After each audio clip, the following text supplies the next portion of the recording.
teosofia. Então, muitos insights dele, ele tirou dessa questão. Por quê? Porque, enfim, não sei se o pessoal está achando interessante isso, mas... Não, aqui o pessoal gosta. Aqui, O pessoal do chat está adorando. A nossa audiência adora isso. Eu adoro esses papos, eu adoro isso aí. Fica à vontade, pode explicar que eu tô vidrado no assunto aqui. A verdade é a seguinte, né? É o que eles chamavam de metafísica. Metafísica é o que vai além da física, né? Então, sempre a humanidade, ao longo da Idade Clássica, do século, sempre teve essa noção de que a realidade não se resumia àquilo que é material, né?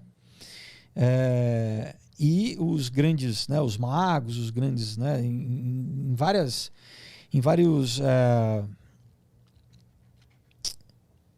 várias idades clássicas, vamos dizer assim, ou reinos, por exemplo, você tem desde do Império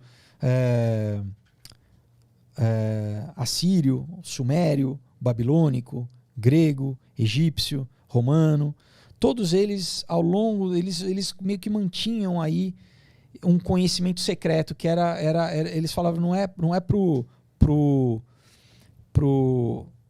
leigo, não é para isso, você tem que ser iniciado para você ter acesso a essa informação. Tá? Então, todos esses, né, é o que antigamente eram os sacerdotes, né, por exemplo, os sacerdotes egípcios, eles detinham, né? Então eu tive a oportunidade de ir no Egito lá, cara, quando você vê a pirâmide pessoalmente, cara, você fala, é tecnologia, entendeu? É tecnologia, pura tecnologia, né? Então, o que a magia a princípio fazia? Era uma forma de você controlar a realidade, né? Manipular a realidade. O que a ciência faz também? Basicamente é isso, a ciência manipula a realidade, né? E, então, basicamente, a gente vê ao longo aí dos séculos pessoas, figuras, né? Como, né, eu citei alguns, ou como, por exemplo, Francis Bacon, né? E muitos filósofos também mais conhecidos, Voltaire, né? Kant. Eu, por exemplo, visitei a casa do Kant lá em Frankfurt, na Alemanha. O cara, ele era um Rosa Cruz, ele era um profundo conhecedor de esoterismo, né? Todos, na verdade, conheciam muito disso. E o que aconteceu? Qual foi a grande virada, né, no iluminismo? Que não é à toa que a palavra é iluminismo, né? Porque a gente vê que a Revolução Francesa, que marca, né, historicamente, vamos dizer, a Idade Moderna, né, foi simultaneamente com a criação lá em Frankfurt também da Illuminati, né, do Adam Weishaupt, que era um judeu, né, convertido ao catolicismo, que virou jesuíta. Ele foi um advogado através né, da organização jesuíta, que por si só né, nasceu lá na Espanha 2 séculos antes, com Inácio de Loyola, que eram chamados alumbrados, que são iluminados. Sempre essa questão de ser iluminado, de ter uma revelação. Enfim, ele também tem a história de como ele recebeu essa revelação de uma entidade sobrenatural, né? E ele teve dinheiro, né, dos Rothschild, na época o patriarca, né, que era lá em Frankfurt. Na verdade, o nome não é nem Rothschild, o nome é Bauer, o sobrenome. Rothschild é porque ele tinha uma casa de penhores que tinha era um escudo vermelho. Então, em alemão, isso quer dizer escudo vermelho. E eles acabaram adotando como nome da família. E é basicamente isso, cara. Como a gente... Bom, basicamente é isso. Como ao longo do tempo a gente consegue dominar o mundo, cara. Então, por exemplo, eles depois a família Rothschild, né? Porque o patriarca, ele tinha 5 filhos. Ele mandou um filho para cada capital europeia, né? Milão, Londres, Paris, Amsterdã, Milão e Madrid, se eu não me engano, né? E eles foram responsáveis por dominar na época ainda não tinha banco, né, central, mas dominar a economia dos países. Né? Então, por exemplo, desde isso, né, desde das guerras napoleônicas, eles usam conflito para conduzir a sociedade onde eles querem. A história de criar o caos para trazer a ordem. Né? A gente cria o problema para oferecer a solução, mas como a gente quer, a nossa solução. Então, você conduz, né, o que o Hegel chamou da dialética hegeliana, né, que é isso, tese, antítese, para chegar numa síntese. Né? Então é isso, a gente cria uma dificuldade para vender solução, mas só que essa solução vai conduzir a sociedade para onde a gente quer conduzir. Né? Então, dando um exemplo, né? Por exemplo, eles dominavam o que na época era chamado de courrier, que era um serviço de correspondência. Né? Na época não tinha internet, né? Não tinha nem correio, então era o que? Era a cavalo. Então esses courriers, eles levavam, por exemplo, de um país para o outro informação. Né? Claro, se você detém isso, você detém poder. Como que ficou... eles tinham esse manifesto, né, lá, escrito pelo Adam Weishaupt, do Illuminati, e mandou um courrier, caiu um raio, cara, e esse cara... por isso que descobriram o tal do manual, porque esse courrier foi atingido por um raio, acharam o manual e divulgaram. Então, por exemplo, baniram na Alemanha. A Alemanha, né, na época não era Alemanha ainda, né? Eram principados, né? Mas baniram. E aí eles entraram dentro da maçonaria, que ainda a maçonaria tinha já um lado... Você tinha a maçonaria prática, vamos dizer assim, e a especulativa. Né? Então, você tinha realmente esse grupos, é como se fosse quase que não era um sindicato, né? Mas assim, era um grupo, né? Desses pedreiros, porque maçom vem de... Mason, em inglês, é pedreiro, tá? Então eram esses pedreiros que construíram essas catedrais na Idade Média, que na verdade ao longo dos séculos construíram as pirâmides, que isso é muito antigo e que tem muito conhecimento esotérico dentro disso. Por exemplo, dentro da arquitetura de catedrais, por exemplo, como Montmartre, como São Paulo, lá na Inglaterra, na própria arquitetura tem muita coisa codificada dentro da arquitetura. Né? Então eles tinham esse conhecimento secreto, e daí, mas além disso você tinha o que eles chamam da maçonaria especulativa, né? Que aí era totalmente esoterismo. Né? E aí mas já existia na Europa, isso já estava muito bem, vamos dizer, organizado, né? Essa rede, vamos dizer assim. E daí o Adam Weishaupt ele se infiltrou, e daí dentro da própria maçonaria tem um grupo porque aí que tá muita gente falando, né? Um maçom que entrou na maçonaria nos primeiros graus, ele não vai saber aquilo, ele vai sabendo, ele vai descobrindo conforme ele vai avançando nos graus. E cada grau sempre tem rituais que você tem que cumprir para avançar de grau, né? E, por exemplo, tem um livro do Albert Pike, que é como se fosse o pai da maçonaria americana. Eu tenho esse livro, na verdade nenhum não maçom pode ter, eu comprei no eBay em inglês. É um catatal, é como se fosse uma bíblia maçônica, né? E onde, no livro mesmo, ele fala que não, a gente engana mesmo os maçons mais novos. A gente não revela para eles. Você só vai tendo cada vez mais iluminação ou revelação conforme você vai avançando dentro, né, subindo os graus e, obviamente, se comprometendo cada vez mais. Né? Cada vez mais você vai fazendo rituais, vai se comprometendo mais e mais. Entendeu? Até chegar no grau 33 lá, onde você recebe a completa iluminação. Esses caras, eles sabem como que a nossa existência funciona, eles sabem mais elementos da existência, da realidade, do que eles deixam a população em geral saber. É esse Sim. o ponto. Então, por exemplo, né, voltando à questão desse período histórico do iluminismo, o que foi no iluminismo aí? Eles falaram, bom, a gente precisa estabelecer na sociedade um novo paradigma sobre a vida, sobre a realidade. Então, até então era o quê? Era Deus criou o mundo, né? Todas as pessoas acreditavam em Deus, né? Tinha uma relação com a transcendência. E a gente falou, não, a gente vai ser... Agora é a ciência que determina, é o reducionismo, o materialismo, né?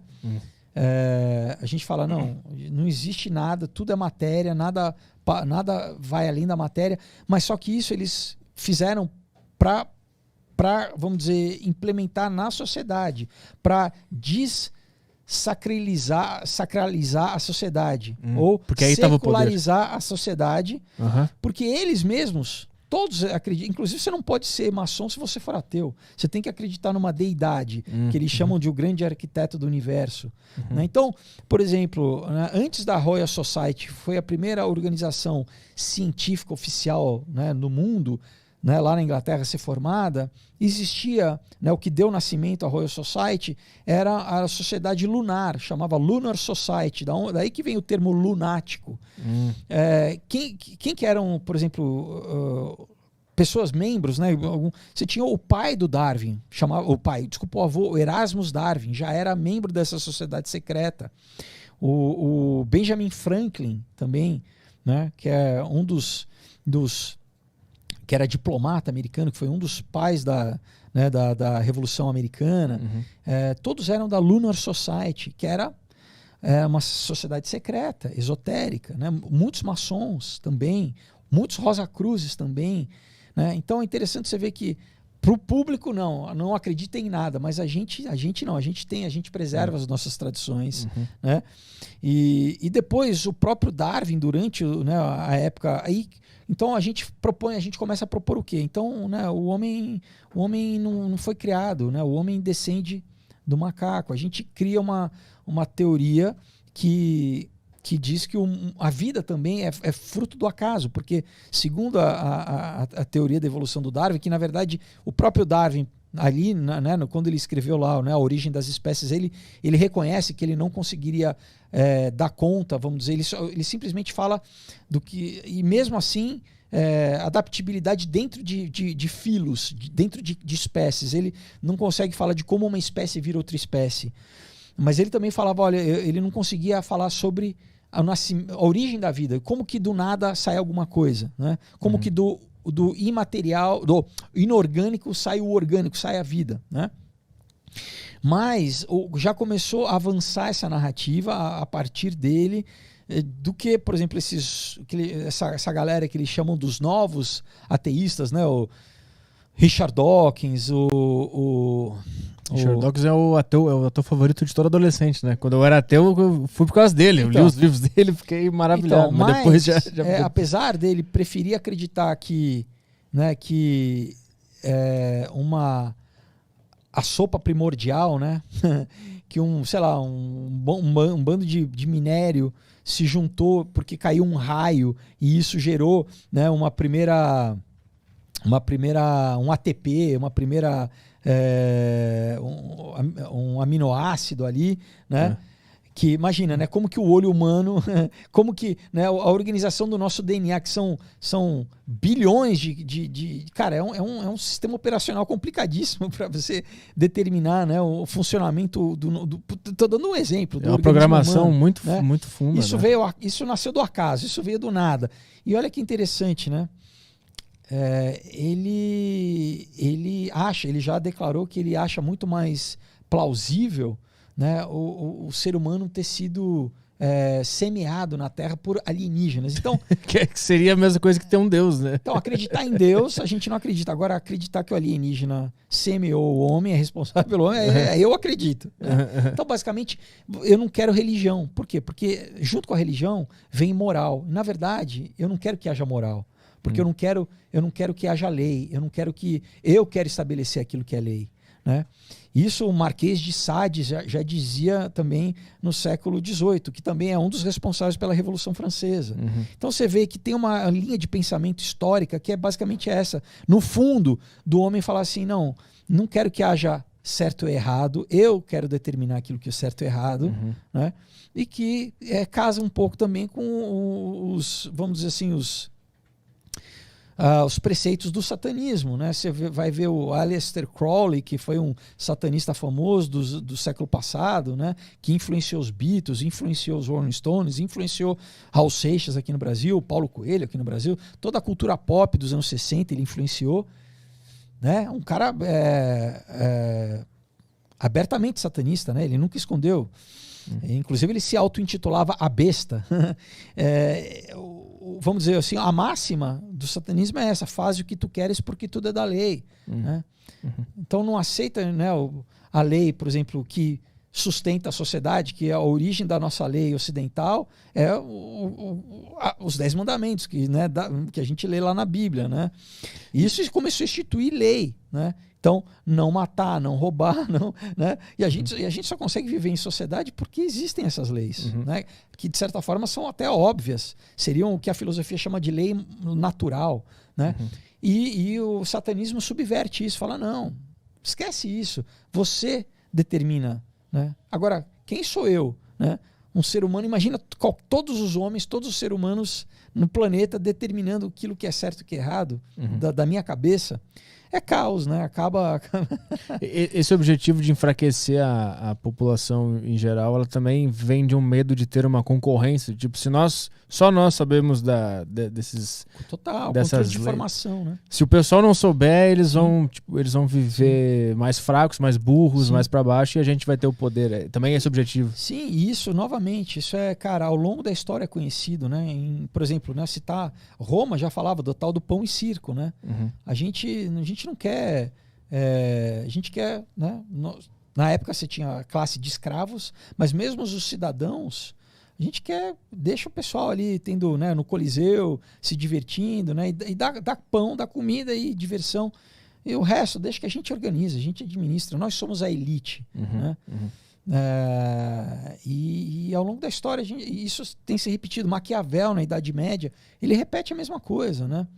No livro Príncipe, né? Ele fala para aquelas dinastias ali, né? Os Médici, né?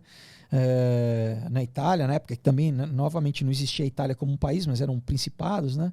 Ele falava, ele era o conselheiro político. Ele essa mesma tese política que não é nova. Os gregos já sabiam disso e antes dos gregos.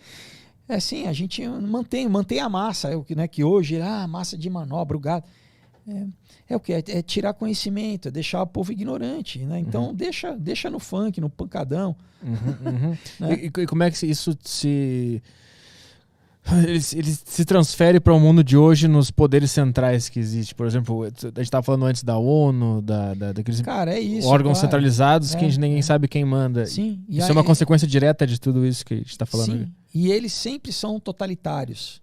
Por quê? Porque se você for pensar, eles têm medo da população, porque a população, né, eles é uma elite, eles são 0,01% da população que manda em tudo, né, que tem, né, são os donos muitas vezes dos órgãos de imprensa, dos jornais, são eles que patrocinam universidades, eles promovem a narrativa que eles querem, inclusive, né, científica. Por exemplo, né, a narrativa que favorece a nosso discurso, a gente dá dinheiro, a gente promove, né, esses cientistas. Os outros que contradizem a gente suprime. A gente não publica, a pessoa some. Né? A pessoa não tem verba para pesquisa. E estou dando exemplos aqui, né, de como isso é, né, ou até aí militarmente, né, a gente contrata, né, infelizmente a gente tem uma ideia, né, que a nossa democracia, o nosso voto tem controle, né? Cada vez tem menos, né? Cada vez mais.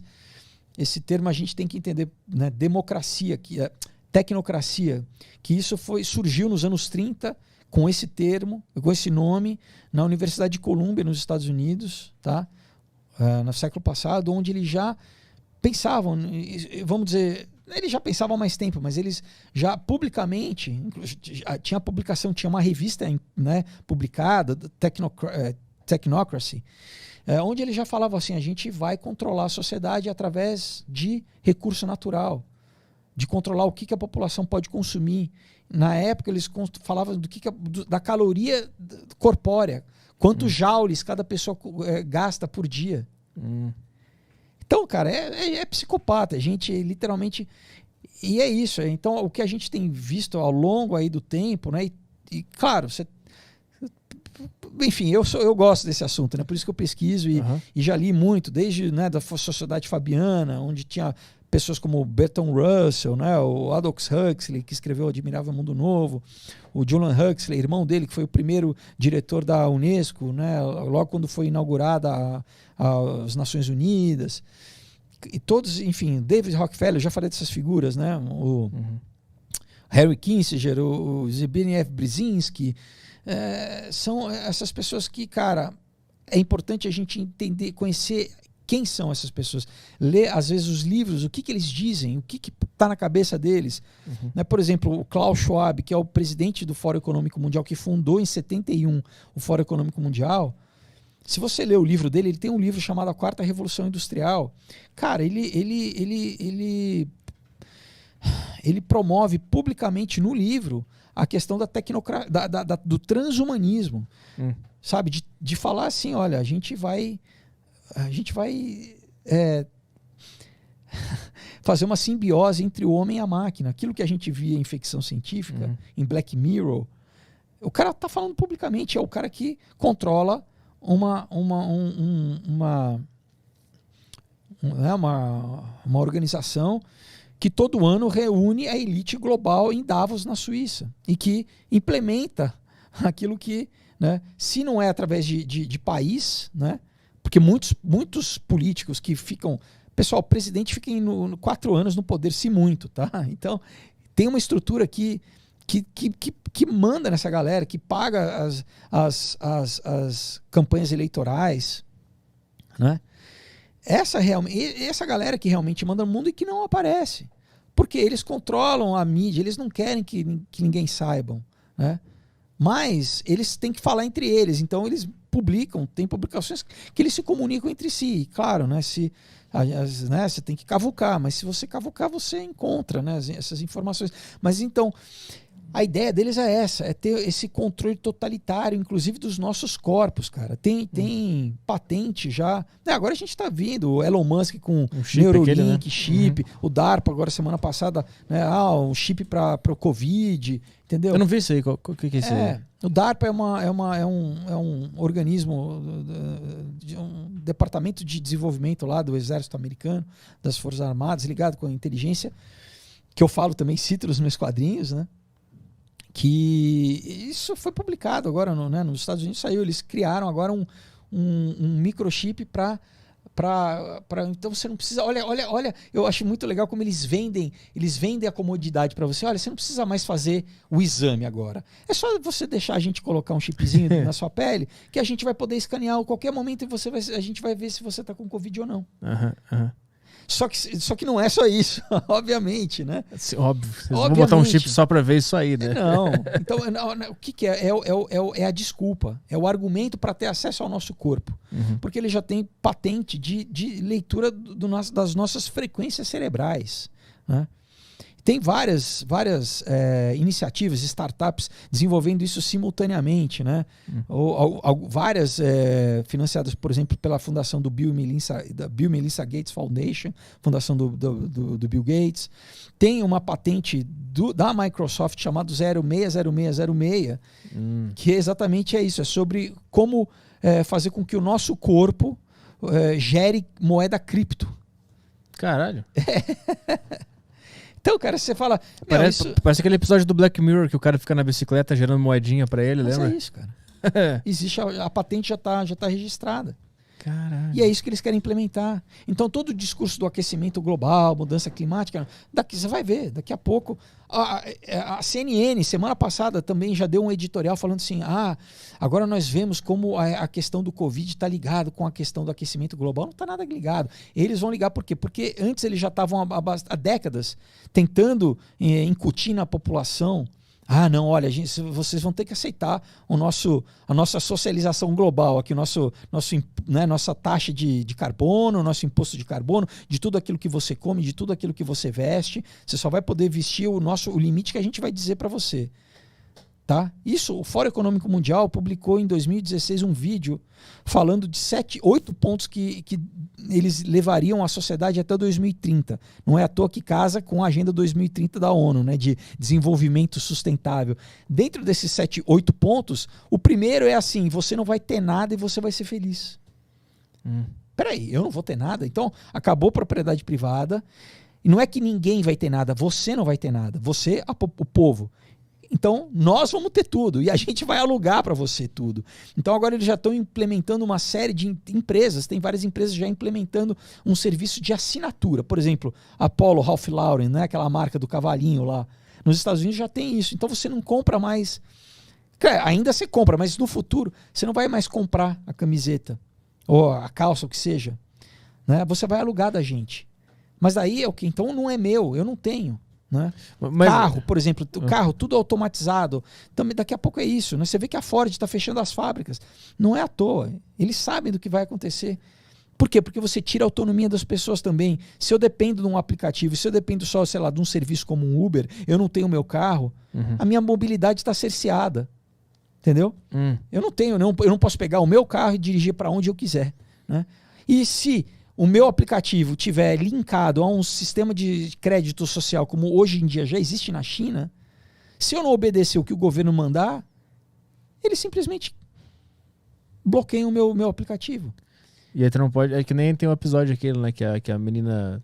do Instagram, né? É uma alusão ao Instagram, aquele episódio do Black Mirror, né? Que ela não pode alugar uma casa porque ninguém gosta dela. Cara, tudo isso, isso é chamado de programação preventiva. Eles usam a mídia e a cultura há muito tempo para trazer no inconsciente coletivo das pessoas esses temas, para quando essa coisa aparecer de verdade, a pessoa o choque não ser tão grande. Eles vão meio que preparando, cozinhando a sociedade para não ser um choque tão grande assim. Isso vem mascarado de conforto. Tu pode chamar um carro. Sim, agora. Como a Alexia, por exemplo. Cara, é um negócio que tá te vigiando. Sim, o celular já faz isso. É um algoritmo